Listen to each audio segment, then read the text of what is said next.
सोनू। जी पापा। चल भाई, बहुत तेज धूप हो रही है, अब घर चलते हैं। अब नहीं हो रहा। मैंने आपसे कहा था कि आप रहने दो पापा, मैं कर लूंगा अकेले। हाँ हाँ, कहा तो था, पर तुझे अकेला कैसे करने दूं? इतना बड़ा खेत है, तैयार करने में समय तो लगेगा ना। हाँ वही तो मैं भी कह रहा हूँ पापा, आप घर जाओ, मैं करता हूँ। नहीं तू भी साथ चल, रोटी वोटी खा लेते हैं, फिर शाम को आएंगे। पर पापा तब तक तो अंधेरा हो जाएगा। आप चलो ना, मैं आता हूँ। अरे जिद मत कर, चल मेरे साथ, आज की छुट्टी मान ले। अरे पापा, किसान की छुट्टी कभी नहीं होती। अरे मैंने कह दिया ना, तो हो गई आज छुट्टी, अब चल मेरे साथ। ये कहानी इन्हीं के छोटे से परिवार की है। किशन अपनी पत्नी गंगा, बेटे सोनू और बेटी मोना के साथ एक गांव में रहता था। गांव की आबादी ज्यादा नहीं थी, तो सभी के घर काफी दूर दूर बने हुए थे। खुद किशन का छोटा सा घर भी उसके बड़े से खेत के बीचों बीच बना हुआ था। फिर घर पहुंचकर आ गए दोनों, चलो आ जाओ, मैं खाना लगाती हूँ। वैसे खेत का काम पूरा हो गया? कहाँ माँ, पापा कहने लगे कि आज छुट्टी है, तो मुझे भी अपने साथ छुट्टी मनाने ले आए। छुट्टी? मतलब? अरे गंगा, बाहर निकल कर देखो, कितनी तेज धूप है। में से कोई बीमार पड़ गया तो और मुसीबत। अच्छा मोना कहाँ गई? वो कुएं से पानी लेने गई है। पिताजी कितनी बार कहा है आपसे, एक नल लगवा लो ना। पहले माँ और अब बेचारी मोना कितनी दूर से पानी भरकर लाती है हमारे लिए। तो क्या हो गया बेटा, तुम दोनों भी तो कितनी मेहनत करते हो हमारे लिए। हाँ माँ, पर नल तो होना ही चाहिए ना। ठीक कह रहा है तो। अच्छा चल, इस बार की फसल बिक जाने दे, अब की बार सबसे पहले नल खुदवाऊंगा। किशन से वादा लेकर सोनू के चेहरे पर संतोष था और वो खाना खाने लगा। तभी खाना खाते हुए, अच्छा मैं क्या कह रही थी सोनू के बापू? हाँ बोलो ना गंगा। इसकी शादी वादी करनी है कि नहीं? हाँ हाँ करेंगे ना, वो बढ़िया से करेंगे। रहने दो पिताजी, इतनी परेशानियां क्या कम है जो एक और मोल ले लूं। पत्नी परेशानी नहीं होती पगले, वो तो परेशानी से बाहर निकलने का जरिया होती है। देखना बहू आ जाएगी तो किस्मत खुल जाएगी हमारी। हाँ भैया, माँ सही कह रही है। कह तो ऐसे रही हो माँ, जैसे वो आएगी तो आसमान से पैसा बरसने लगेगा। पहले कुछ पैसे वैसे इकट्ठा कर लें, फिर सोचेंगे इसके बारे में। ऐसे ही कई महीने बीत गए। किशन की फसल पककर तैयार थी। इस बार किशन की अच्छी फसल हुई थी। फसल से किशन को अच्छे पैसे भी मिले थे, तो वादे के मुताबिक किशन ने सबसे पहले घर में एक हैंडपंप खुदवाया और फिर उसी शाम। हाय कितना मीठा पानी आ रहा है। सोनू के बापू, ये काम आपने अच्छा कर दिया। अब सुनो, इससे पहले कि कोई और बड़ा खर्चा आए, सोनू का ब्याह भी कर दो और उसके लिए कमरा भी बनवा दो। ना माँ, अभी तो। चुप कर, तूने कहा था ना कि पहले नल फिर बहू। ले अब लग गया नल, अब तू कुछ नहीं बोलेगा। माँ की बात सुनकर सोनू चुप हो गया। फिर उस दिन से ही गंगा और किशन ने सोनू के लिए लड़की देखना शुरू कर दिया। और फिर क्या हुआ माँ, बात बनी? हाँ बन गई भाई, मुझे तो लड़की बहुत अच्छी लगी। राधिका नाम है उसका, पढ़ने लिखने में बहुत तेज है। पर क्या माँ? उसके बाबा की तबीयत सही नहीं रहती, माँ है नहीं, लेकिन मुझे तो बहुत अच्छी लगी। देखने में भी बड़ी प्यारी है। हाँ, और मुझे तो बहुत समझदार भी लगी। हम तो हाँ कराए हैं, अब तो शादी की तैयारी करो भाई। कुछ दिनों के बाद सोनू की शादी राधिका से हो गई। राधिका ने ससुराल आते ही घर का सारा काम संभाल लिया। इस छोटे से परिवार में खुशियां ही खुशियां थी। फिर एक दिन, माँ जी अपना गांव तो बहुत छोटा है, यहाँ तो कुछ ही घर दिखते हैं। हाँ बेटा, शुरू से ऐसा ही है ये गांव। राम राम सबसे है, लेकिन किसी से कोई ज्यादा मतलब रखता नहीं है।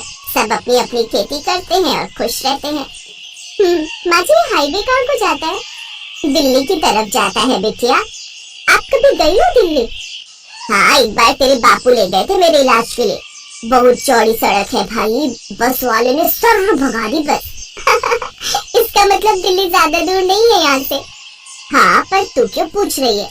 नहीं नहीं, कुछ नहीं, बस ऐसे ही। गंगा समझ नहीं पा रही थी कि राधिका के मन में क्या खिचड़ी पक रही थी। ऐसे वक्त बीतता गया। फिर एक दिन किशन और सोनू सिर पकड़े बैठे थे, तभी राधिका चाय लेकर आई। क्या हुआ पापा, कोई परेशानी है क्या? हाँ बेटे, इस बार बड़ी विपत्ति आन पड़ी है। अब की बार बारिश बहुत कम हुई है, सारी फसल सूखने लगी है।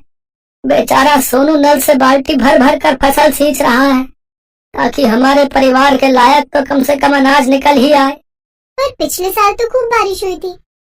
हाँ राधिका, तब इतनी बारिश हुई थी कि आधी फसल गल गई थी। खेती किसानी की यही समस्या है, बारिश कम हो तो दिक्कत और ज्यादा हो जाए तो दिक्कत। भगवान जाने क्या होगा आगे। मोना की शादी भी तो करनी है और जब पैसे ही नहीं जोड़ेंगे तो फिर कैसे होगा सब। भरोसा रखो गंगा, सब ठीक हो जाएगा। अपने परिवार को परेशान देख राधिका भी दुखी हो गई।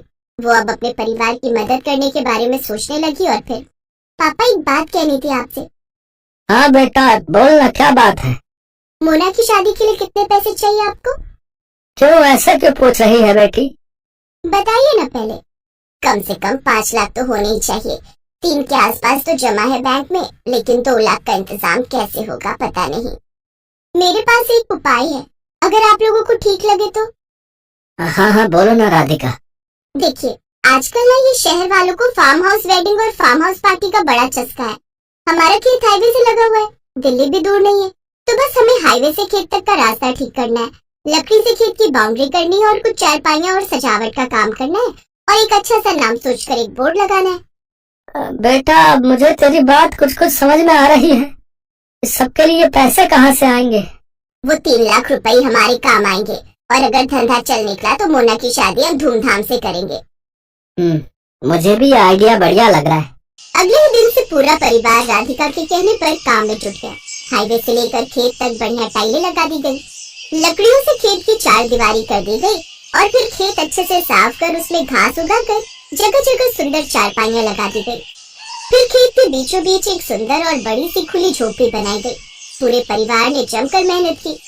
फिर अगले ही दिन। हेलो, मेरा नाम राहुल है, मैं दिल्ली से आया हूँ।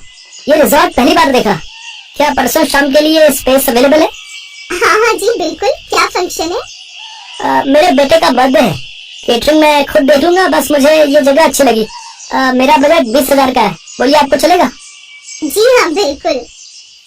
थैंक यू सो मच, ये लीजिए 10,000 रुपए एडवांस। राधिका का प्लान काम कर रहा था। 2 दिन बाद राहुल ने अपने बच्चे का बर्थडे खूब अच्छे से मनाया। राधिका और उसके परिवार ने पूरे खेत को गुब्बारों और रोशनी से सजाया था। ऐसे धीरे धीरे लोगों को गंगा के रिजॉर्ट के बारे में पता चलता गया और लोग आते गए। अब तो राधिका और उसके परिवार को काम से फुर्सत नहीं थी। फिर ठीक 2 साल बाद। भैया खाना जल्दी लगाओ, बारात आने वाली है। जी मैडम अभी लगाता हूँ। ओहो मोना तैयार हुई कि नहीं? मोना मोना आ जाओ भाई। देख रही है राधिका अपनी ननद को? हाँ माँ, परी से कम नहीं लग रही है। सब आपकी वजह से है भाभी, मेरी नहीं हमारी वजह से। और सुनो, अपने पहले बच्चे के पहले बर्थडे के लिए अभी से बुकिंग कर लो इस रिजॉर्ट की, क्या पता तब ये स्पेस खाली हो या ना हो।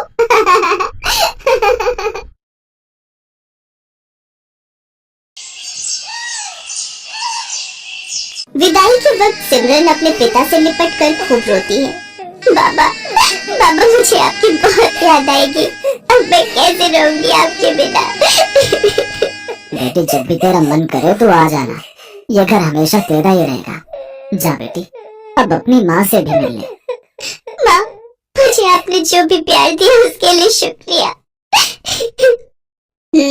अब ज्यादा ड्रामे मत दिखाओ और अब जा यहाँ से। ये कहकर रमोला उसे धक्का देते हैं कि तभी उसका पति नैतिक उसे संभाल लेता है। क्या हुआ, तुम गिर कैसे गई? वो लहंगा पैर में अटक गया था, बस इसी वजह से। फिर सिमरन अपने मन में सोचती है, अच्छा हुआ माँ को धक्का देते हुए किसी ने नहीं देखा। मैं हमेशा माँ के प्यार के लिए तरसती रही, लेकिन उन्होंने मुझे कभी प्यार नहीं दिया। फिर सिमरन ब्याह कर घर आ जाती है। उसके सास ने उसके स्वागत में गुलाब के फूल बिछाए होते हैं, साथ ही वो बड़े प्यार से उनकी आरती उतारती है और गिफ्ट में उसे सोने का हार देती है। ये ले मेरी प्यारी बहू, तेरा सगुन। बहू, अब से ये घर तेरा है और हम सब भी। तुझे कुछ भी चाहिए होगा या किसी काम में मदद चाहिए हो तो हमें कहना। अच्छा, अब तुम दोनों थक गए होंगे, थोड़ी देर आराम कर लो, बाकी की रस्में फिर करेंगे। शुक्रिया माँ जी। सिमरन नैतिक के साथ कमरे में चली जाती है और आराम करती है। फिर दिन के 1 बजे उसकी नींद खुलती है। ओह गॉड, कितनी देर हो गई, मेरी पहली रसोई की रस्म भी अभी बाकी थी। माँ जी तो बहुत गुस्सा करेंगी। सिमरन जल्दी से बाथरूम की तरफ जाती है, लेकिन बाथरूम से नहाकर निकल रहा नैतिक सिमरन से टकरा जाता है और सिमरन फिर गिरने वाली थी कि तभी वो उसे संभाल लेता है। इतने में उनके कमरे में सिमरन की सास कमला आ जाती है। अरे बच्चों, ये क्या कर रहे हो? कम से कम दरवाजा तो बंद कर लेते। माँ ऐसा कुछ नहीं है, वो तो बस हम टकरा गए थे। कोई नहीं बच्चों, अभी तो तुम्हारे दिन है खेलने कूदने के। चलो अच्छा, अब तुम दोनों फ्रेश होकर नीचे आ जाओ, खाना लग गया है टेबल पर। माँ जी मुझे माफ कर दीजिए, मेरी आंखें नहीं खुली। कोई बात नहीं बेटी, मैं समझती हूँ, शादी की थकान होगी अभी शरीर में। अपनी सास की बात सुनकर सिमरन सोचती है, माँ जी ने तो मुझे बिल्कुल भी नहीं डांटा, लेकिन जब मैं अपने घर पर एक बार लेट उठी थी तो माँ ने क्या हाल कर दिया था मेरा। हे भगवान, सुबह के 9 बज गए और ये अभी तक सोई पड़ी है। इतने बजे तक सोती रहेगी? अरे घर के काम धाम नहीं करने क्या? तेरे पापा का टिफिन और घर की साफ सफाई कौन करेगा? चल अब उठ। माँ मेरी तबीयत ठीक नहीं है और बुखार सा भी लग रहा है। तू ऐसे नहीं मानेगी। रमोला बस भी करो, आखिर तुम कितना कठोर बनोगी मेरी बेटी के साथ। मैं जानता हूँ कि तुमने उसे जन्म नहीं दिया, लेकिन कभी तो उस पर झूठी ममता दिखा दिया करो। आप चुप रहिए जी, मैं जो कर रही हूँ इसकी भलाई के लिए कर रही हूँ। कल को ये ससुराल जाएगी, वहाँ बीमार होगी तो क्या वो इसका बहाना सुनेंगे? नहीं ना, अभी से इसे तैयार कर रही हूँ। ठीक है, लेकिन उस बेचारी के साथ जरा ठीक से पेश आया करो, आखिरकार वो हमारी इकलौती बेटी है। तभी नैतिक सिमरन से कहता है, सिमरन कहाँ खो गई? चलो तैयार हो जाओ। हाँ हाँ। कुछ देर बाद सिमरन तैयार होकर नीचे आ जाती है, जहाँ उसकी सास उसकी नजर उतारती है। थु थु थु थु, मेरी बहू को किसी की नजर ना लगे। मेरी प्यारी बहू, अब खाना खा ले। वो सब मिलकर खाना खाते हैं। फिर सिमरन प्लेट उठाने लगती है तो उसके हाथ से एक प्लेट नीचे गिर जाती है और टूट जाती है। माँ जी मुझे माफ कर दीजिए, वो मैं कोई बात नहीं बहू। अरे क्या हुआ बहू, तू इतना घबरा क्यों रही है? कुछ भी तो नहीं हुआ, बर्तन है, टूट गया तो क्या दूसरा आ जाएगा। धीरे माँ जी, वो मैं सचमुच, मुझे माफ कर दीजिए। मैं बहुत गड़बड़ करती हूँ, मुझे मत जलाइए, मत मारिए। करम चली, तूने ये नया कप तोड़ दिया, मेरा नुकसान कर दिया। अब देख मैं क्या करती हूँ। रमोला चूल्हे में से गरम लकड़ी निकाल कर सिमरन के हाथ पर लगा देती है। सिमरन जोर जोर से चिल्लाती है, मत जलाइए मुझे, मत जलाइए। नैतिक जल्दी से सिमरन को गले से लगा लेता है। क्या हुआ? कौन जला रहा है तुम्हें? बहू क्या हुआ मुझे बता। माँ जी एक बार मुझसे ऐसे किसी का कप टूट गया था तो उसने मुझे जला दिया था, लेकिन हम तुझे ऐसी कोई सजा नहीं देंगे। तू मेरे पास आ और मेरे गले लग जा। मेरी बच्ची यूं घबराते नहीं। ऐसे दिन गुजरते हैं। कमला अपनी बहू को बहुत प्यार करती थी। वो उसे किसी भी गलती के लिए डांटती नहीं थी, वो उसे प्यार से समझाती थी। कमला अपनी बहू के लिए कुछ न कुछ खाने के लिए बाजार से लाती रहती या नए नए कपड़े उसके लिए बनवा देती। अपनी सास का ऐसा प्यार देख सिमरन की आंखें खुशी से भीग जाती थी। ऐसे ही एक रोज कमला सिमरन की पसंद का गाजर का हलवा बनाती है और उसे अपने हाथों से खिलाती है, तो सिमरन की आंखों से खुशी के आंसू बहने लगते हैं। ये देख कमला सिमरन से कहती है, बस बहू बहुत हुआ।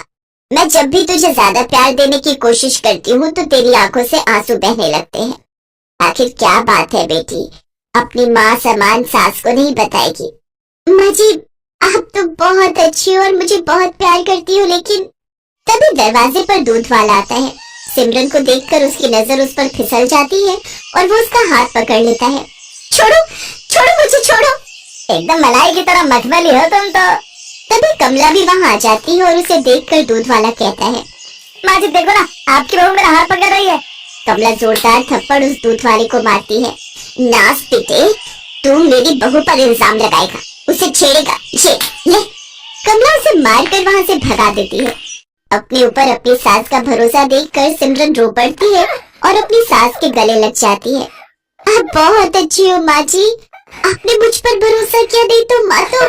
क्या माँ बहू, आप पूछ रही थी ना कि आपका ज्यादा प्यार पाकर मेरी आंखें नम क्यों हो जाती है? क्योंकि बचपन से लेकर आज तक मैं जिस प्यार के लिए तरसती रही, वो प्यार आपने मुझे दिया है। जब मैं 6 महीने की थी तभी मेरी माँ गुजर गई थी, तब बाबा दूसरी माँ लेकर आए ताकि वो मुझे माँ का प्यार दे सके, लेकिन उन्होंने कभी मुझे माँ का प्यार नहीं दिया और अब वो प्यार मुझे आपसे मिला। जैसे आज दूध वाले ने हरकत की, ऐसे एक बार मेरे यहाँ के दूध वाले ने मेरे साथ की थी, लेकिन माँ ने उसे गलत ठहराने की जगह मुझे गलत समझा था। कोई बात नहीं बहू, आज से मैं तेरी माँ हूँ, और रमोला बहन ने भले ही तुम्हें प्यार ना दिया हो, लेकिन एक यशोदा बनकर तुम्हें पाला तो है, तभी तो मुझे इतनी प्यारी बेटी जैसी बहू मिली है। तभी दरवाजे पर रमोला और मनोहर खड़े होते हैं। ये सब बातें सुनकर उनकी आंखों में आंसू आ जाते हैं। रमोला को अपनी गलती का एहसास हो जाता है और वो सिमरन से माफी मांगती है। उस दिन के बाद सिमरन को अपनी सौतेली माँ